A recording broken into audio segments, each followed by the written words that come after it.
Hello and welcome to another Tabletop Games blog Saturday review.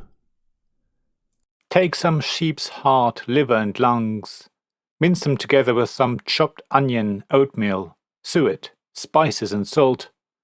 Mix in some stock and cook it all together in the animal's stomach for about an hour. Add some neeps and tatties and enjoy your Haggis by Sean Ross from Portlet Game Collective. For real foodies, haggis is a savoury Scottish pudding that is a real treat when cooked well. For lovers of card games, haggis is a wonderful ladder climbing game that works well with a relatively wide player count.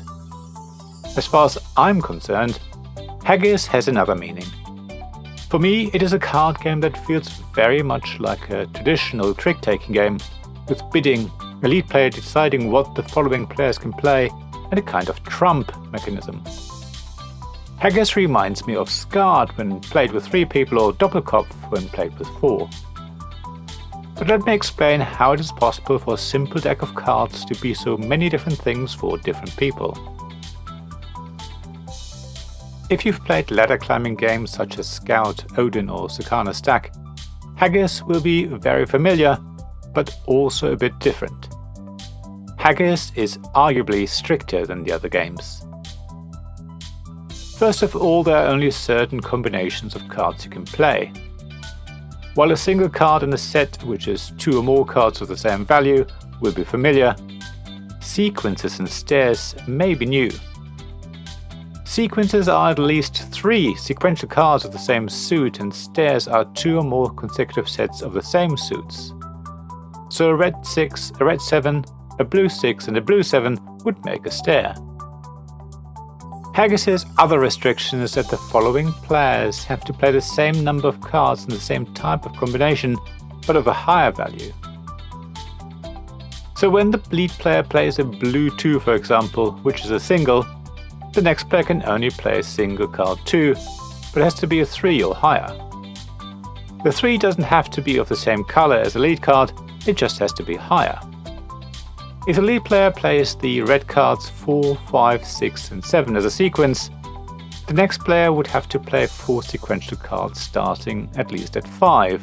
So 5, 6, 7 and 8, the same color, would be the lead sequence. The same goes for sets and stairs, of course. Those restrictions lead to really interesting strategies and tactics. You have to keep an eye on your cards. If you have them sorted by suit, you must not forget that sets of the same number are also a possible play. It's a bit like Odin, where you play cards all of the same suit or all with the same value. Haggis has a couple more tricks up its sleeve though. Every player gets a set of 3 so-called court cards. These are Jack, Queen and King. They can be used as wildcards to help you complete your sets, sequences or stairs. While using them as such is very tempting, you quickly learn not to succumb too quickly. That's because court cards can also be played as so-called bombs. Bombs are a way of beating a set, sequence or stair someone has played. Bombs can also beat other bombs because they come in 6 different variations, representing 6 different strengths. The weakest bomb is playing a 3, 5, 7 and 9 of any suit. After that come Jack and Queen, then Jack and King, then Queen and King, followed by Jack, Queen and King. The strongest bomb is a combination of 3, 5, 7 and 9 in the same color. As you can see, court cards make great bombs. Bombs function differently from what happens when beating a lead combination in the usual way. Well, normally the player who is left after everyone else has passed wins the cards and their points. The person winning a bomb has to give the cards to another player. Mind you, it actually depends on the variant of Haggis you play as to what bombs do, but they always work a bit differently. Also, depending on which scoring variant you choose, the court cards can earn more points. So then you may prefer not to waste them on bombs, but at the same time bombs are powerful and fun. They certainly add spice to Haggis. There's one more mechanism that differentiates Haggis from many other ladder climbing games: bidding. Depending on which variant you play, you can bid on being the player to get rid of all of the cards first. In the Haggis and Tatties variant, there's an auction at the beginning of a round where you can bid 15, 30 or 45 points. If you win with 15 points, you get to take the 3 cards left over after dealing out everyone's hands and swap them out with up to 3 of your cards.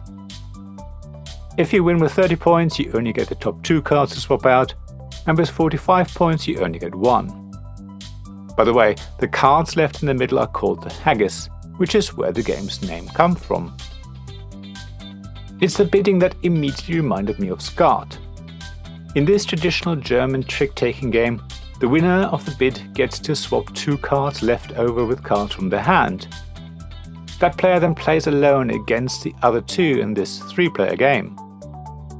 Haggis feels very similar, and even though there is no one against many mechanism, when you win the bid, you do paint a target on your back. Because if you don't empty your hand first, you lose the points you bid. Now you can see why Haggis reminds me so much of the trick-taking games I grew up with. While there's no need to follow the lead suit, you do have to play the same number of cards and the same type of combination. While there's no trump, the bombs feel very similar. The bidding tops it all off and makes Haggis feel very reminiscent of the trick-taking games I love and know well. I have fallen in love with Haggis, the card game that is. I think it works really well with 3 and 4 players. I've not tried it with 2, but it sounds like there's also a really good experience. So, if you want to try a ladder climbing game that is a bit meatier, and that is reminiscent of some of the great traditional trick-taking games out there, then Haggis is for you. Thank you for listening to this Tabletop Games Blog Saturday Review podcast.